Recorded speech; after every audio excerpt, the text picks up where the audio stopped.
Over the years, I've given you a lot of meat recipes, but did you know I can cook vegetables too? This harissa-roasted cauliflower and white bean puree is one recipe you are definitely going to want to make.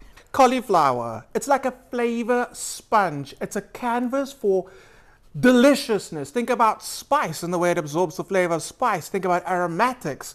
Whatever you're working with, the cauliflower is going to be super happy. What I want to do today is keep it whole, but we're going to steam it first. If we put it whole into the air fryer, it will cook, but you'll get a charry, bitter exterior and a rubbery inside. We don't want that. So put our whole cauliflower into a bowl, and to help that steam generate, we're going to add a little bit of water, cover with a plate.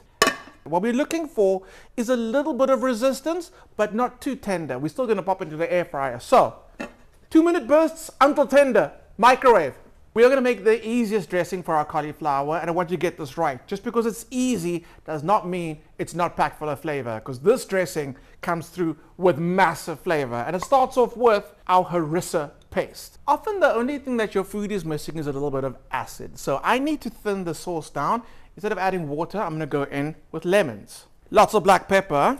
Whenever I cook whole cauliflower, I always imagine I'm cooking like a big piece of meat.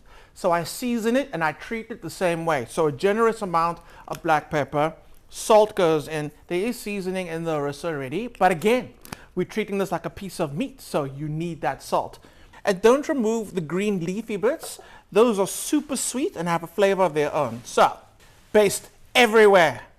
If you've got a massive cauliflower that doesn't fit in your air fryer, that's when you could break it up into tinier florets or in your oven. But I like keeping it like small and whole.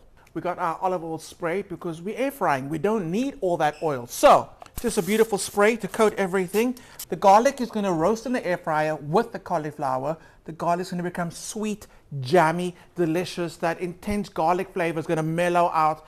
It's going to become more of a garlic symphony than a garlic smack in the face. The cauliflower is out the air fryer, but I'm not going to show you just yet. We're going to get cracking on our bean puree, and I'm going to be going in with some cannellini beans.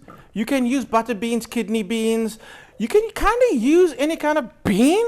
I love cannellinis because they're a little sweeter, and I want to say they're almost floury, so you get that smoother texture in a puree. Let's talk about tahini. When you buy tahini, you'll often see a layer of oil floating on the top. That's fine. Nothing's split, nothing's wrong. What you need to do, you just need to kind of stir it through, and you'll feel that the actual tahini at the bottom is quite thick. As you keep on stirring, it'll thin out, and it's going to mix with that oil until it becomes spoonable or pourable, which is what we're looking for. I'm not shy with the tahini. This is probably more that you will actually need at home, but I love that nutty flavor you get from that sesame paste. It's a whole nother dimension that I really love in this puree. Remember that garlic that I roasted with the cauliflower? Well, here she is. And what we want is we want all that beautiful garlic flavor that's now sweet. Tahini's got a slight bitterness, and the sweetness of the garlic is going to counteract that, so it's going to balance out the flavors. Olive oil and salt. Time to blend. As the blades are chopping through the beans, it's creating friction. Friction creates heat. So you can kind of almost smell this beany flavor coming from the blend. If you want a smoother puree, here's a hack.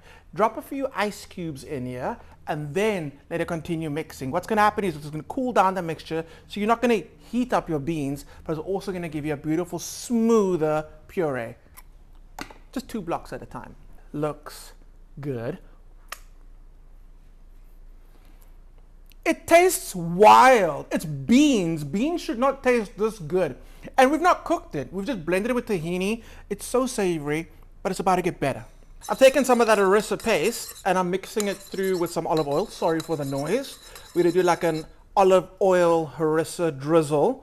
This is sumac. It's my favorite spice in the whole entire world. And it smells like berries, it smells like peppers, it smells like tomato, it smells earthy, it smells spicy, but it's not spicy. The best way to describe it is, remember those 50-cent packet of tomato chips, and when you're done eating them, you like lick your fingers because it'd be like dyed red? That is what this tastes like, and that's why this is my favorite spice in the world. So I pop these herbs into iced water, specifically my dill and parsley. And what that does is just brightens the color and just like firms up the texture. But just let the herbs just fall. Just like that. That's perfect.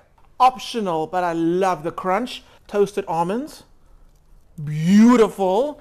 Finishing off with a little bit of salt. Beautiful squeeze of lemon over everything. You came thinking you were gonna get a regular cauliflower recipe, didn't you? You were wrong. Look at that. What vegetable would you like to see us give the taste treatment? I should not feel this way about cauliflower and beans, but I do, and I'm in love. Make this.